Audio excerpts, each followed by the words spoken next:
আল্লাহ রাব্বুল আলামিন বলে আমার হাবিব এবং আমার বন্ধু শোনো, দুনিয়ার পৃথিবীর বুকের মানুষের ভেতরে তুমি দাওয়াতের কাজ চালু করে দাও, সারা বিশ্বের ভেতরে তুমি দাওয়াতের কাজ চালু করে দিবে। কিন্তু হাবিবুল্লাহ বন্ধু, আগে সর্বপ্রথম তোমার নিজের আত্মীয় স্বজনদেরকে আগে দাওয়াত দিবে, নামাজের কথা, নামাজের আহ্বান করবে, কালেমা পড়ার কথা বলবে। আল্লাহর নবী যে সরাসরি সব না সামনে, আল্লাহর নবী দুজাহানের বাদশা নবী রাহমাতুল লিল আলামিন নবীজি চলে গেলেন সরাসরি তার নিজের আত্মীয় স্বজন তার চাচা আবু লাহাবের কাছে। আবু লাহাবকে গিয়ে যখন ডাক দেয়, ওগো চাচা আবু লাহাব, আবু লাহাব এবার ঘরের ভিতর থেকে উত্তর দিয়ে বলে, কিরে মুহাম্মদ, তুই কি আমাকে ডাকছিস? আল্লাহর নবী বলে, আবু লাহাব, ওগো চাচা, আমি আপনাকে ডাকছি, আপনি বার হয়ে আসেন, ঘর থেকে একটু বার হয়ে আসেন। আবু লাহাব বলে, মুহাম্মদ রে, কি জন্য ডাকছিস একটুখানি বল।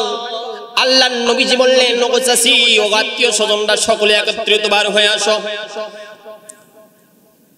আবু লাহাব সকলে যখন একত্রিত হয়ে বার হয়ে আসলো, আল্লাহর নবী দুজাহানের বাদশা নবী রাহমাতুল লিল আলামিন নবীজি ওই সময় বললেন, ওগো চাচা আবু লাহাব, কালেমা পড়ুন, কালেমা পড়ে মুসলমানগণ ইসলাম গ্রহণ করুন, শান্তির ধর্মে ফিরে আসুন, ইসলামের পথে ফিরে আসুন। যেই পথে ফিরে আসলে আল্লাহ তাআলা আপনাকে জান্নাতি মেহমান বানাইয়া দিবে। যেই পথে চললে, যে কালেমা পড়লে আল্লাহ তাআলা আপনাকে জান্নাতি মেহমান বানাইয়া দিবে। ওগো চাচা আবু লাহাব, সেই কালেমাটা পড়ুন। আবু লাহাব বলে, মুহাম্মদ রে, এই জন্য কি তুই আমাদেরকে ডাকলি আর আমাদেরকে ঘর থেকে বের করলি রে আবু লাহাব?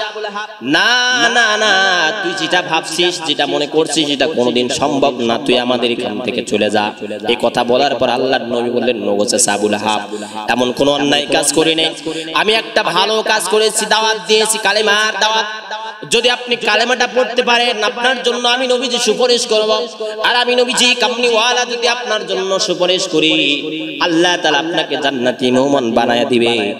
আল্লাহর নবী সাল্লাল্লাহু আলাইহি সাল্লাম যখন এমন করে বললেন, এই কথা শোনার পর আবু লাহাব আর চিতে গেলেন, রাগান্বিত হয়ে গেলেন, রাগে বাঘ হয়ে গেলেন, টকবাক করতেছে তার মেজাজটা।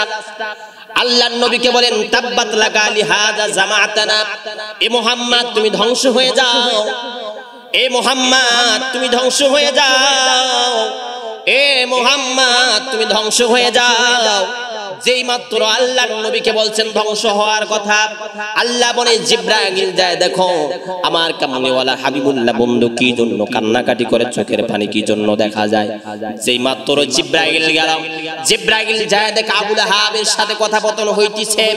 আবু লাহাব শুধু ধ্বংস হওয়ার কথা বলেই থেমে যান নাই, আবু লাহাব এবার হাতের ভিতরে পাথর নিয়েছে, পাথর। এই পাথরটা আল্লাহর নবী সাল্লাল্লাহু আলাইহি ওয়াসাল্লামের চেহারা মুবারকের দিকে নিক্ষেপ করতে চায়। আল্লাহর নবীকে নিক্ষেপ করবে, আঘাত করবে, রক্তাক্ত করবে, এমন অবস্থা করতে চায়। আবু লাহাব যেই মাত্র পাথর নিয়েছে, নিক্ষেপ করবে, ওই মাত্র আল্লাহ তাআলা জিবরাইলের মাধ্যমে জানায় দেয়, এরে জিবরাইল, আমার হাবিবুল্লাহ বন্ধুর চোখের পানি আমি আল্লাহ সহ্য করতে পারি না, আমার বন্ধুর চোখের পানি আমি দেখতে চাই না রে জিবরাইল, যাও যাও আমার বন্ধুর কাছে গিয়ে জানায় দাও, সুসংবাদ জানায় দাও। জিবরাইল চলে গেল। ওগো মায়ের নবীজি, আপনি যদি এখন বলেন, আল্লাহ তাআলা চাইলে, আপনি যদি চান আবু লাহাবকে ধ্বংস করে দিবে, আবু লাহাবকে শাস্তি দিবে দুনিয়া থাকতেই, আল্লাহ তাআলা বহুত্বের ভিতরে তা দিয়ে দিবে। আল্লাহর নবী বলে, না আমি আর কিছুক্ষণ দেখে, আবার যখন কিছুক্ষণ দেখলেন থামে না, আবু লাহাব শুধু পাথর নিক্ষেপ করতে চাইতেছে আর বলতেছে, আবু লাহাব রে, আমার কাছ থেকে তুমি দূরে চলে যাও, আমার কাছে আর তুমি থাকো না, আমার সামনে যদি আর একটু মুহূর্তে থাকো, আমি পাথর নিক্ষেপ করব, তোমার উপর আঘাত চালু করে দিব। আল্লাহর নবীর সময় দু চোখের পানিগুলো ছেড়ে দিয়ে আল্লাহকে বলে, ওগো মালিক, আমি তেমন অন্যায় কাজ করি নাই, আমি তো ক্ষতি চাই নাই, আমার চাচা আবু লাহাবের ভালো কিছু চাইছি, ভালো কিছু চাওয়ার পরও যদি আমার চাচা আবু লাহাব আমার উপর যে পাথর নিক্ষেপ করতে চাইতেছে, ওগো মালিক, আপনি তার বিচারটা কইরে দেন, আপনি তার বিচারটা করেন। এই কথা বলার সঙ্গে সঙ্গে আল্লাহ তাআলা বলেন, তাব্বাত ইয়াদা আবি লাহাবি ওয়া তাব, মা আগনা আনহু মালুহু ওয়া মা কাসাব, সায়াসলা নারান যাতা লাহাব ওয়া ইমরাআতু হামলাতাল হাতাব ফি জিদিহা হাবলুম মিন মাসাদ। আল্লাহু আকবার। আল্লাহ তাআলা বলেন, আমার হাবিবুল্লাহ বন্ধু, তোমার কষ্ট আমি আল্লাহ তাআলা সহ্য করতে পারি না। যেই মাত্র আবু লাহাব আল্লাহর নবীকে ধ্বংস হওয়ার কথা বলেছে, আল্লাহ তাআলা মুহূর্তের ভিতরে আবু লাহাবকে বলল, আবু লাহাব রে, যে হাত দিয়ে আমার নবীর উপর পাথর নিক্ষেপ করতে চাইতেছিলি, আবু লাহাব সহ সেই হাত সহ তার অর্থ সম্পদ যত যা কিছু ছিল সমস্ত কিছু আমি আল্লাহ তাআলা ধ্বংস করে দিলাম, তার কোনো কিছু রাখলাম না। আমি রব্বুল আলামিন তার সমস্ত কিছু ধ্বংস করে দিলাম। রব্বুল আলামিন জানায় দেয়, ও দুনিয়ার মানুষেরা তোমরা শোনো, যারা আমার হাবিবুল্লাহ বন্ধুর সাথে শত্রুতা করবে, যারা এই কোরআনের সাথে বিরোধিতা করবে, যারা ইসলামের সাথে বিরোধিতা করবে, তাদের হাসর নাসরটা হারুনের সাথে কারুনের সাথে করাইবো।